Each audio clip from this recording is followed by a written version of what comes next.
Australian authorities are still involved in the criminal investigation into MH17 that Connor Duffy mentioned before. For an update on that and to discuss some of the terrorism-related matters in our first story tonight, I was joined earlier from Canberra by Australia's Federal Police Commissioner, Andrew Colvin. Commissioner, thank you for your time. Yeah, thank you, Lee. We've plenty to discuss. Let's start with MH17. There's still a criminal investigation underway, of which Australia is a part. Could you please give us an update on the status of that? Yeah, thanks, Lee. Well, as we saw overnight, the Dutch Safety Board released their report, which is a very positive step in the process of establishing what happened. But of course, there's still a criminal investigation about apportioning blame and attributing who was responsible for it. Now, I think today our thoughts turn, of course, to the family who've been given some, a lot of detail overnight, some very distressing detail in some instances. But my focus and the focus of the AFP and our joint investigation team partners is on that investigation. This is only one part of it. Of course, we're now working very hard, as we have been for 18 months or so, on who was responsible. And the report is very consistent with our findings to date. Our focus, though, is on that prosecution. And would you expect, when that investigation is complete, that there will be recommendations of charges for particular people?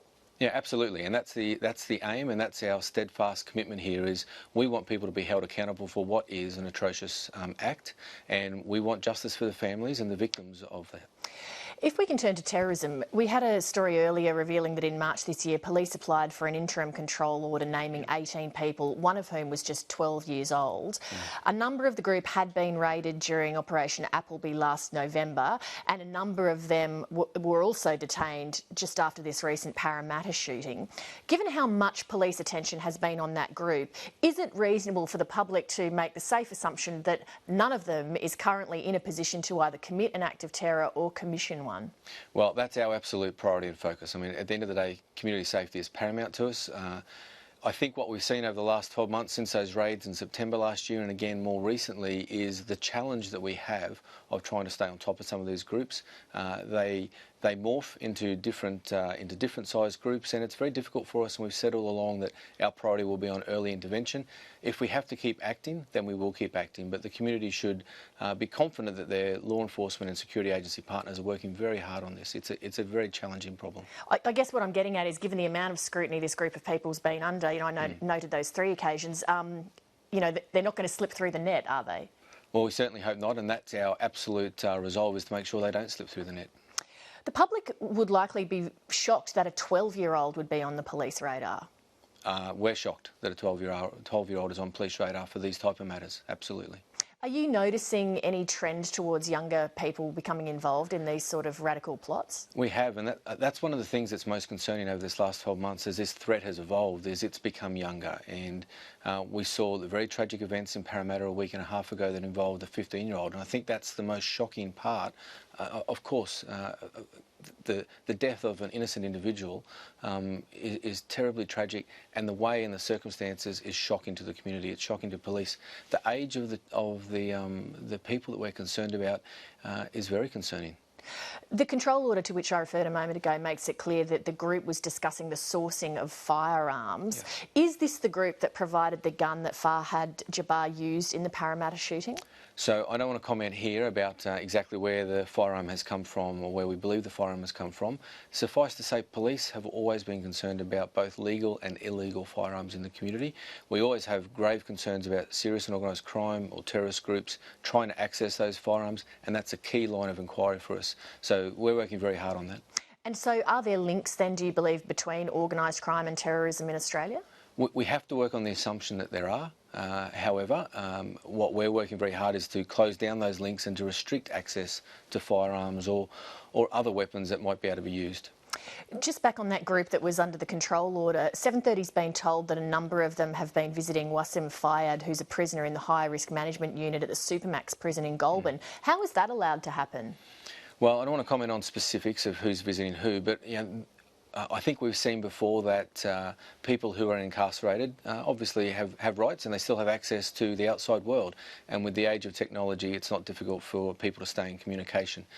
That's a key line of inquiry for us as to how radicalisation is occurring, how motivations are being determined, and how they're being directed. As I say, I can't talk specifically about that investigation, but of course this is a real concern for us. After the Parramatta shooting, the AFP said that we have a large number of persons on the periphery of investigations that we cannot monitor 24/7. Police sources have told 7:30 that there are also more active operations now than ever. Do police have sufficient resources to effectively monitor all of the people that you would like to closely surveil? Well, the tempo and the pace of this environment now, the terrorist environment, is challenging, as I've said. We're having difficulty keeping up with that, of course. Police can't be everywhere. We can't watch everyone. Every police commissioner in this country, I'm sure, would love to say, I'd like more resources. Sometimes it's about using our resources smarter. Sometimes it's about accessing the community, accessing the other tools available to us to maximise those resources. We cannot watch everybody. We cannot cover every contingency. So how do you prioritise then, who you closely watch? Well, we prioritise those people that we feel are most at risk of wanting to commit harm in the community, and that's where we focus our efforts and energies. Along with the police saying that there are more active operations than ever, last month the Foreign Minister Julie Bishop told the UN that there are about 120 Australians who'd gone overseas to fight with IS, and she noted that was double the number she'd given to the UN the previous year. In addition, when you have a look at the number of terrorist attacks in Australia over the past year, or foiled terrorist attacks, that's also on the increase. So when you connect all the dots on those things, is it a reasonable assumption that the problem is getting worse for Australia, not better? Yes, the problem is getting worse for Australia, not better. The numbers of individuals that we're concerned about overseas has plateaued a little. As the Foreign Minister said, it's gone up, but it's starting to plateau, and I think there's some very good work being done by our border agencies and our police and security agencies to stop people from leaving to the conflict zones, but there's no doubt that this problem is becoming more acute and more difficult. And why is that, given the amount of energy that's going into it?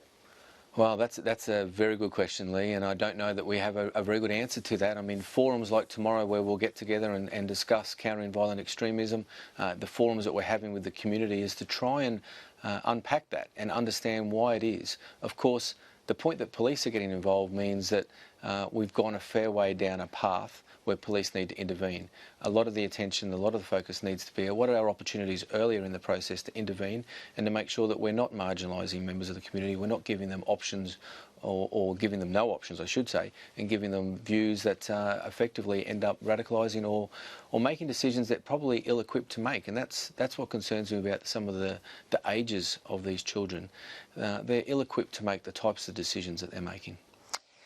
With some of the additional measures that governments are looking at introducing, on top of what's been introduced in the years since 9/11, is there a risk here associated with over-policing? Well, I think there's a risk if we don't find the balance.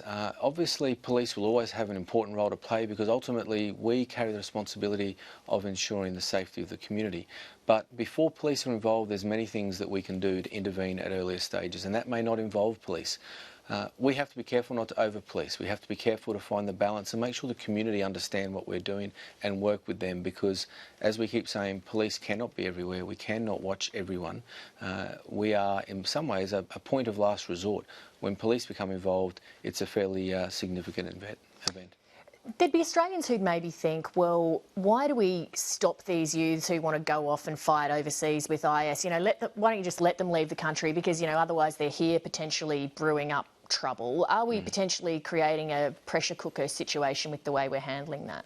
Well, look, we also have international obligations. I don't think it's in any interest for Australians to be going overseas and fighting in the conflict zones, and the government's been very strong that we caution people against that.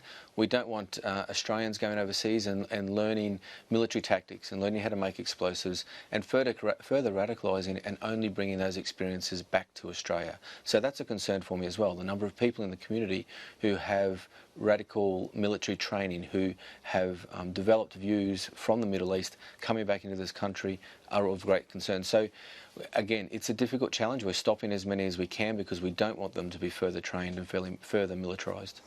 We're out of time, unfortunately, Commissioner, but thank you very much for joining us. No, thank you very much, Lee. It's good to be here.